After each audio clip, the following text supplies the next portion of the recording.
100 நாட்களில் 100 கோடி பரிசு என வலை வீசி மக்களை இழுக்கும் இணையவழி ரம்மி நிறுவனங்களின் விளம்பரங்களையும் அதன் விளைவுகளையும் எண்ணி பார்த்தால் நெஞ்சம் பதறுகிறது என மருத்துவர் ராமதாஸ் தெரிவித்துள்ளார். உச்சநீதிமன்றத்தில் சரியான காரணங்களை முன்வைத்து இணையவழி சூதாட்டத்திற்கு தடை பெற தமிழக அரசு நடவடிக்கை எடுக்க வேண்டும் என்றும் அவர் கேட்டுக் கொண்டுள்ளார். பாமக நிறுவனர் மருத்துவர் ராமதாஸ் வெளியிட்டுள்ள அறிக்கையில், தமிழ்நாட்டில் இணையவழி சூதாட்ட நிறுவனங்களுக்கு விதிக்கப்பட்ட தடை நீக்கப்பட்டதைத் தொடர்ந்து நாளுக்கு நாள் இணையவழி சூதாட்டம் அதிகரித்து வருவதாக தெரிவித்துள்ளார். தீபாவளி திருநாள், ஆங்கில புத்தாண்டு, பொங்கல் திருநாள் ஆகியவற்றையொட்டி அக்டோபர் 5ஆம் தேதி முதல் ஜனவரி 12ஆம் தேதி வரை 100 நாட்களுக்கு ரூபாய் 100 கோடி பரிசு வெல்லலாம் என்று ஆசை காட்டி இணையவழி சூதாட்ட நிறுவனம் ஒன்று விளம்பரம் செய்து வருகிறது. இதன் விளைவு என்னவாக இருக்குமோ என்று நினைத்து பார்க்கவே நெஞ்சம் பதறுகிறது.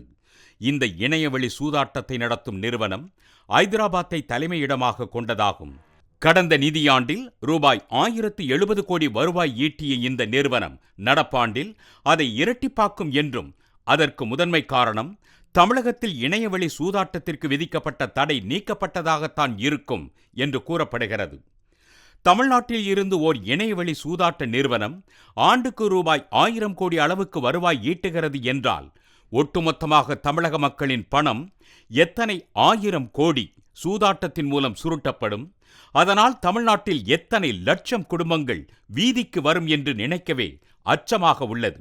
ஆனால் இதை தடுக்க வேண்டிய தமிழக அரசோ வேடிக்கை பார்த்து கொண்டிருக்கிறது. இணையவழி சூதாட்டம் எளிதில் அழிக்க முடியாத பெரும் தீங்காகும். பாமக நடத்திய தொடர் போராட்டங்களின் காரணமாக இணையவழி சூதாட்டம் இருமுறை தடை செய்யப்பட்டது. ஆனாலும் அந்த தடையை நீதிமன்றத்தில் நியாயப்படுத்த தமிழக அரசு தவறிவிட்டதன் காரணமாகவே இணையவழி சூதாட்டம் லட்சக்கணக்கான குடும்பங்களை மீள முடியாத கடன் வலையில் சிக்க வைத்திருக்கிறது. தமிழக அரசு இயற்றிய ஆன்லைன் இணையவழி சூதாட்ட தடை சட்டம் ரம்மி, போக்கர் போன்ற விளையாட்டுகளுக்கு பொருந்தாது என்று கடந்த நவம்பர் 10ஆம் நாள் சென்னை உயர்நீதிமன்றம் தீர்ப்பளித்ததற்கு பிறகு கடந்த 11 மாதங்களில் 15 பேர் தற்கொலை செய்து கொண்டுள்ளனர். இணையவழி சூதாட்ட தற்கொலைகளுக்கு முடிவு கட்டுவதற்கான ஒரே தீர்வு சென்னை உயர்நீதிமன்ற தீர்ப்புக்கு உச்சநீதிமன்றத்தில் தடை பெறுவதுதான். ஆனால் தீர்ப்பளிக்கப்பட்டு 11 மாதங்களுக்கு மேலாகியும் உச்சநீதிமன்றத்தில் தமிழக அரசால் தடைபெற முடியவில்லை.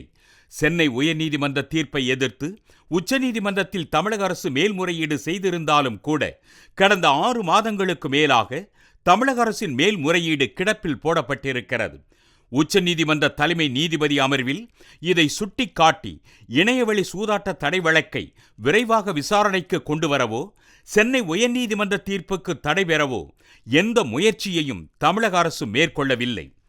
கடந்த சில மாதங்களில் மட்டும் இணையவழி சூதாட்டத்தில் பணத்தை இழந்த 15 பேர் தற்கொலை செய்து கொண்டுள்ளனர். லட்சக்கணக்கான குடும்பங்கள் சொத்துக்களை இழந்து தவிக்கின்றன. இதே நிலை தொடர்வதை தமிழக அரசு வேடிக்கை பார்க்க போகிறதா? இந்த விவகாரத்தில் தமிழக அரசு இனியும் உறங்கிக் கொண்டிருக்காமல் உச்சநீதிமன்றத்தில் இணையவழி சூதாட்ட தடை தொடர்பான வழக்கை விரைவாக விசாரணைக்கு கொண்டு வரவும், சரியான காரணங்களை முன்வைத்து இணையவழி சூதாட்டத்திற்கு தடை பெறுவதற்கும் தமிழக அரசு நடவடிக்கை எடுக்க வேண்டும் என மருத்துவர் ராமதாஸ் வலியுறுத்தியுள்ளார்.